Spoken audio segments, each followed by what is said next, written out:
राधा वल्लभ श्री हरिवंश श्री राधा चरितमृतम भाग 21।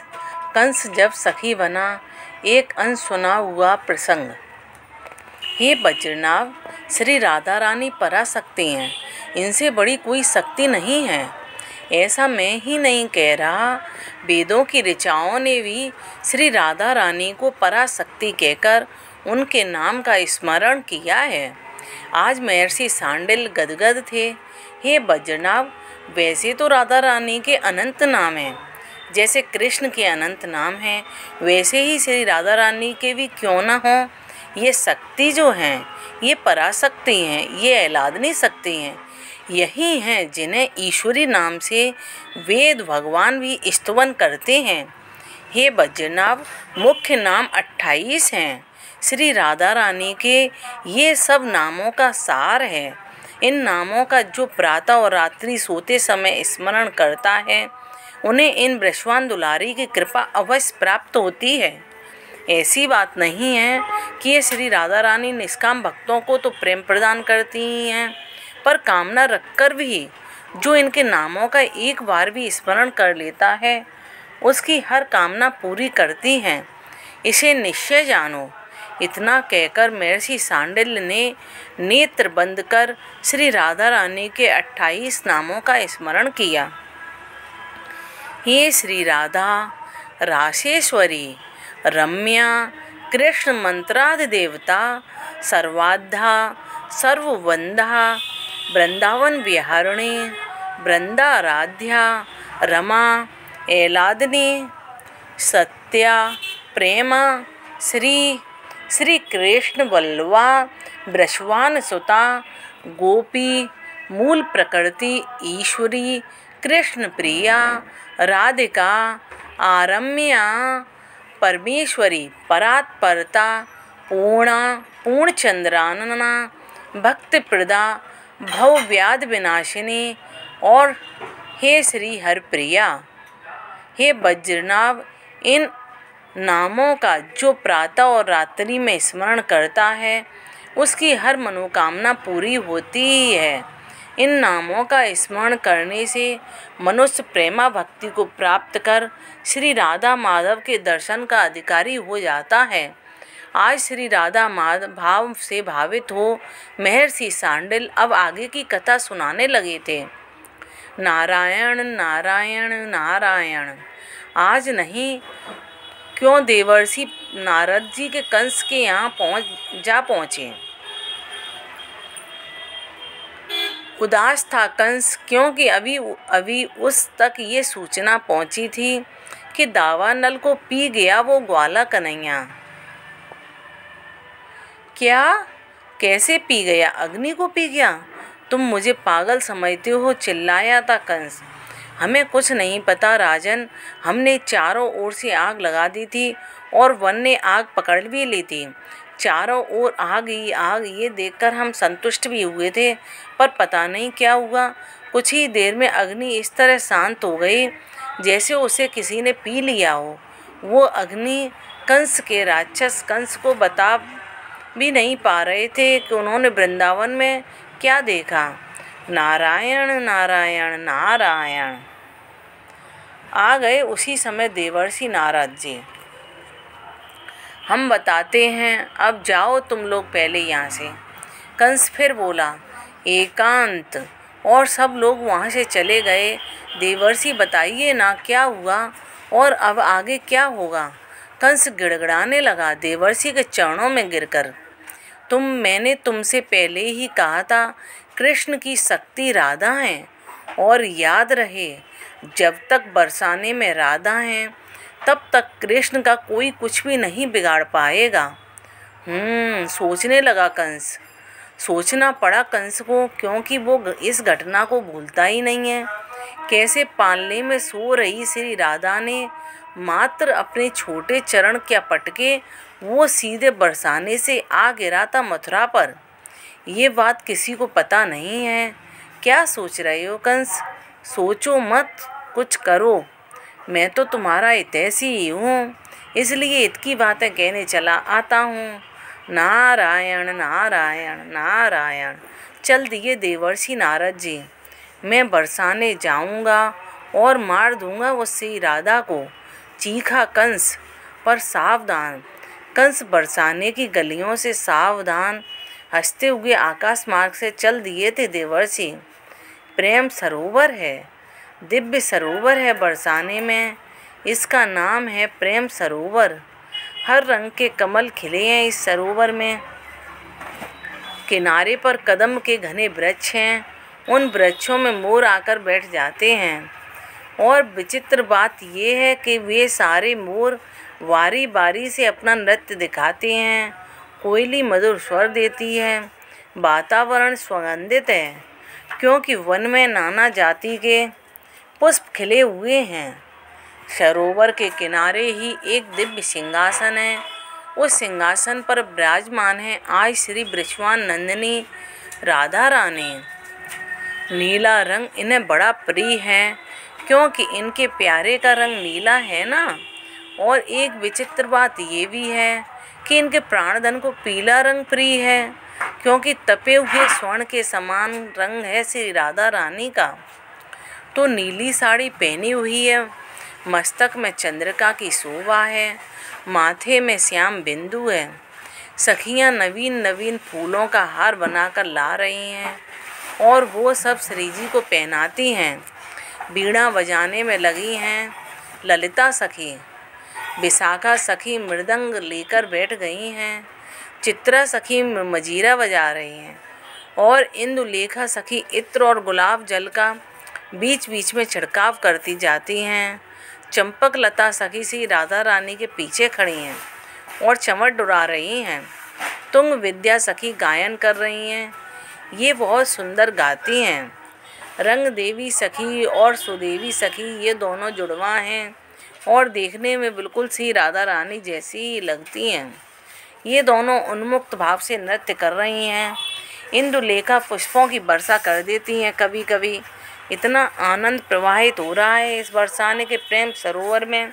सब झूम रहे हैं, श्री राधिका जी की ओर ही सबकी दृष्टि है।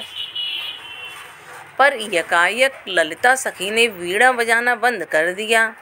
विशाखा सखी ने भी मृदंग में थाप देना बंद कर दिया। तुंग विद्या का गायन रुकना स्वाभाविक ही था। क्या हुआ, गायन वादन सब क्यों रोक दिए? ये प्रश्न रंग देवी ने पूछा था और श्री राधा रानी ने भी यही प्रश्न नज़रों से किया। प्यारी, वो देखो, ललिता सखी ने दिखाया। कुंज के रंध्र से कोई कुरूप सा पुरुष देख रहा था। ये कौन है? श्री राधा रानी हंसी। मथुरा नरेश कंस, ललिता सखी ने मुस्कुराते हुए कहा। ये फिर आ गया? ये ललिते, ये कंस एक बार पहले भी आ चुका है। जब मेरा जन्म ही हुआ था तब ये मेरे पद प्रहार को सह न सका और अपनी मथुरा में जाकर गिरा था। इतना कहकर कुछ सोचने लगी श्री राधा रानी, पर ये तो मेरे प्यारे को बड़ा ही कष्ट देता है ना। हाँ, ये कंस बड़ा दुष्ट है, आप तो सब जानती हैं। सुदेवी सखी ने आगे आकर कहा। पर तुम लोग क्या देख रही हो? ये निकुंज है हमारा, यहाँ किसी पुरुष का प्रवेश वर्जित है यहाँ। हाँ, इस निकुंज में तो एक ही पुरुष रह सकता है। कुछ शर्मा गई ये कहते हुए स्वामिनी।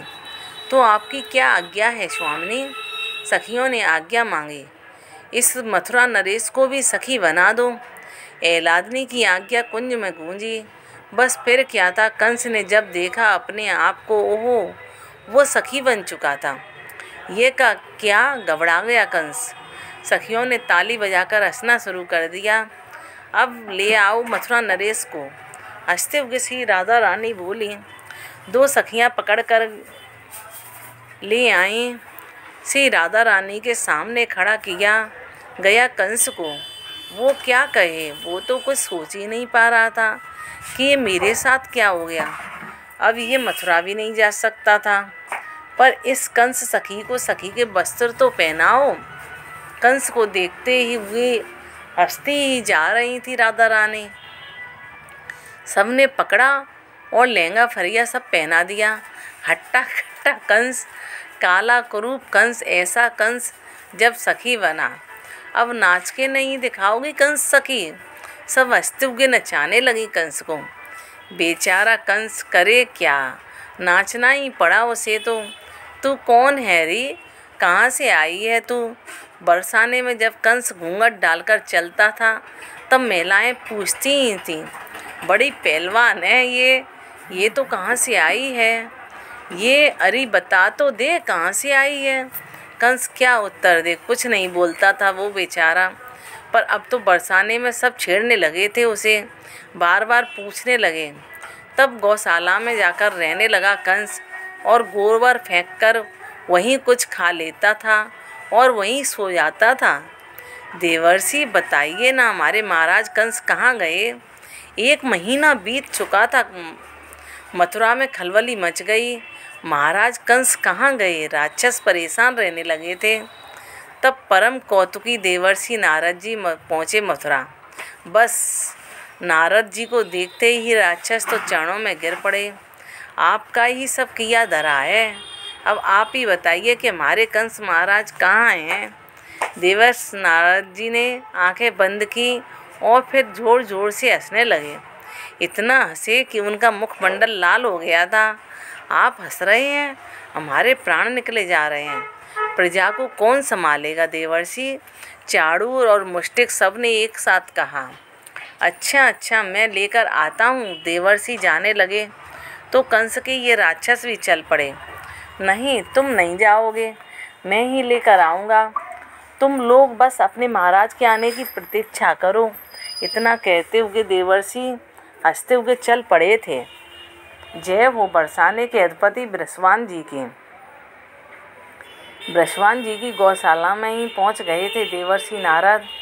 ओह देवर्षि, उठकर स्वागत किया, चरण वंदन किया देवर्षि का बृषवान जी ने। कैसे पधारे प्रभु आप? हाथ जोड़कर पूछा।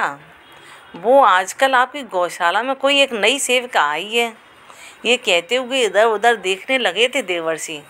नहीं, हमारे यहाँ कौन आएगा भला? बृषवान जी के संज्ञान में अभी तक ये बात आई ही नहीं थी कि एक आई है, काली है, कुरूप है और मोटी है। ये कहते हुए फिर इधर उधर देखने लगे देवर्षि। हाँ, एक है, पर पता नहीं वो कहाँ से आई है। पहले उसे बुलाइए तो मैं बता दूंगा वो कहाँ से आई है।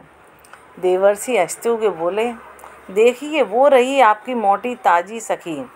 बृषवान जी ने दिखाया। कंस गोबर की परात उठाकर फेंकने के लिए जा रहा था। देवर्षि ने कंस को जैसे ही देखा अब तो हंसी और न रुके। ए सखी, इधर आ, जोर से चिल्लाए नारद जी। कंस को अब कुछ उम्मीद जागी। वो खुश हुआ देवर्षि को देखते ही। नहीं तो कंस ने समझ लिया था किसी गोबर को फेंकते हुए अब जीवन बिताना पड़ेगा। ये पुरुष हैं बृषवान जी, देवर्षि ने समझाया। क्या ये पुरुष हैं? चौंक गए। पर इसे सखी किसने बनाया? आपकी लाडली श्री राधा ने। हंसी को रोकते हुए बोले, बुलाओ श्री राधा को। बृषवान जी को कुछ रोष हुआ। कुछ ही देर में अपनी अष्ट सखियों के साथ श्री राधा रानी वहाँ उपस्थित थी। बाबा, ये क्या है और ये कौन है? ललिता सखी हंसी। ये मोटी सखी है, सब सखियाँ हंसी। तुम सब हंस रही हो। ये पुरुष है और तुमने इसे नारी बना दिया है। पर ये हमारे नुकुंज में प्रवेश करके हमारी लीलाओं को देख रहा था। बड़े मासूमियत से श्री राधा रानी ने कहा। पर ये है कौन, तुम्हें पता है? बृषवान जी ने फिर पूछा। हाँ पता है, ये मथुरा नरेश कंस हैं, श्री राधा रानी ने ही उत्तर दिया। क्या? चौंक गए बृषवान जी। क्या ये सच है? देवर्षि नारद जी बृषवान जी ने देवर्षि से पूछा। हाँ ये सच है, देवर्षि ने सहजता में कहा। अब जब बृषवान जी ने कंस को देखा तब उनके भी भीतर से हंसी फूट रही थी, पर हंसे नहीं हुए। चलो इनको वापस पुरुष बना दो, श्री राधा को आज्ञा दी बृषवान जी ने। ठीक है बाबा, मैं बना तो दूंगी, पर एक शर्त है। ये कंस अब इस बरसाने में कभी आएगा नहीं, इस बरसाने की सीमा का अतिक्रमण नहीं करेगा। बोलो, बड़ी ठसक से बोली थी बृषवान दुलारी। तुरंत चरणों में गिर गया कंस। हे राधिके, मैं कभी आपके बरसाने में नहीं आऊँगा। मैं आपसे सच कहता हूँ, चरणों में अपने मस्तक को रख दिया था कंस ने। कृपालु की राशि श्री जी ने तुरंत अपनी सखी ललिता को आज्ञा दी और कंस वापस पुरुष देह में आ गया। देवर्षि मुस्कुराए और श्री राधा रानी के चरणों में प्रणाम करते हुए कंस को लेकर मथुरा चले गए थे। हे वज्रनाभ, ये श्री राधा हैं। बाहर से देखने में लगता है कृष्ण लीला कर रहे हैं।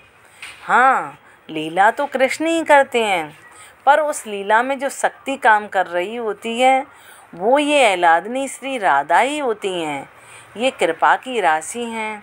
सहज स्वभाव परियो नवल किशोरी जू को मृदुता दयालुता कृपालुता की राशि हैं। राधा वल्लभ श्री हरवंश। जय जय श्री राधे।